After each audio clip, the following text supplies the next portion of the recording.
Matthew chapter 16. First, I'll read this little paragraph. Yes, talking down to a person because they're houseless can be a red flag, especially when someone uses Christianity to justify the feeling of superior, but mainly it's the unbelievers. Jesus' example was almost the opposite. He spent time with people, society, and looked down on, showed compassion, and warned against self-righteous judgment. In Matthew chapter 25, verse 35-40, Jesus identifies himself closely with people who are hungry or without direct clothing, sick, or otherwise in need. In Luke chapter 18, verse 9, verse 14, he criticizes the attitude of someone who thinks he is morally better than the other person. Someone saying things like, "You shouldn't be homeless at your age," assuming homelessness proves laziness, lecturing without understanding the circumstances, or treating a houseless person as beneath them does not reflect Christ-like humility. A Christian can't encourage someone to improve their situation, but encouragement should come with dignity, compassion, and respect, not humiliation. Is a person trying to help me move forward, or are they trying to use me in my situation to make themselves feel above me?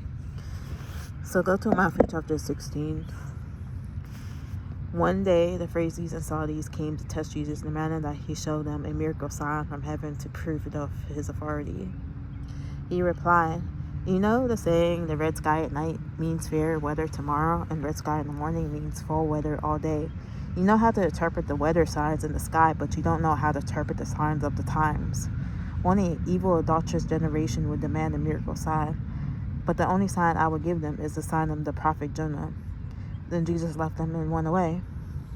And later, after they had crossed to the other side of the lake, the disciples discovered they had forgotten to bring any bread.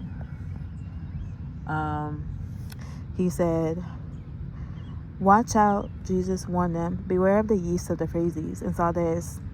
At this, they began to argue with each other because they hadn't brought any bread to Jesus and knew they were saying. So he said, "You have so little faith. Why are you arguing with each other about having no bread? Don't you understand even yet? Don't you remember the 5,000 I fed with 5 loaves and baskets of leftovers you picked up? Or the 4,000 I fed with 7 loaves and the large baskets of leftovers you picked up? Why can't you understand that I'm not talking about bread? So again I say, beware of the yeast of the Pharisees and Sadducees." Then at last they understood that he wasn't speaking about the yeast and the bread, but about the deceptive teaching of the Pharisees and Sadducees. When Jesus came to the region of Caesarea Philippi, he asked his disciples, "Who do the people say that the Son of Man is?" Well, they replied, "Some say John the Baptist, some say Elijah, and others say Jeremiah or one of the other prophets."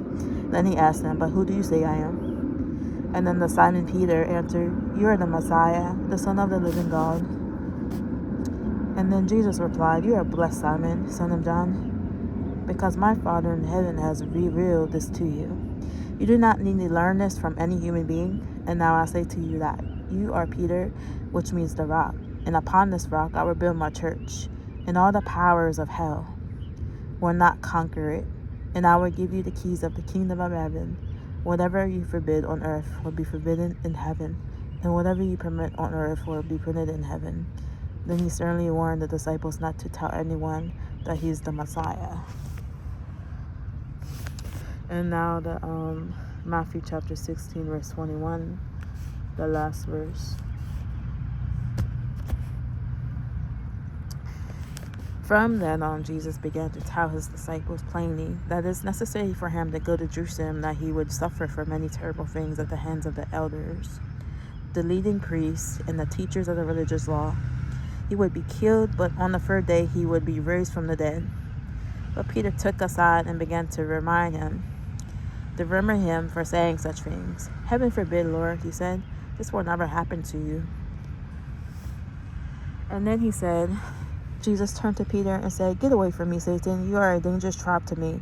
You are seeing things merely from a human point of view, not from God's." And then Jesus said to the disciples, "If any of you wants to be my follower, you must give up your own way.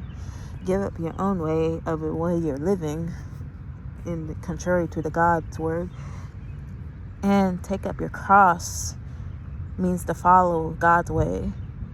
Take up your cross and follow me means not do what the crowd does in the world It means follow God's way, even though people going to persecute you, talk bad about you, not follow you, tell lies on you, because you're following Christ. They're going to talk you down. They're going to make you self-esteem, trying to make it low. In following you, if you try to hang on to your life, you will lose it. But if you give up your life for my sake, you will save it. And what do you benefit if you gain the whole world but lose your own soul? If you have all the materials of the world, nice car, nice house, what do you gain by that stuff? You have it now on earth, but your soul leaves you when you die. It goes to eternal fire if you're not following Christ. Is anything worth more than your soul? For the Son of Man will come with his angels in glory of his Father, and he will judge all people according to their deeds. And I tell you the truth, some standing here right now will not die before they see the Son of Man come into his kingdom.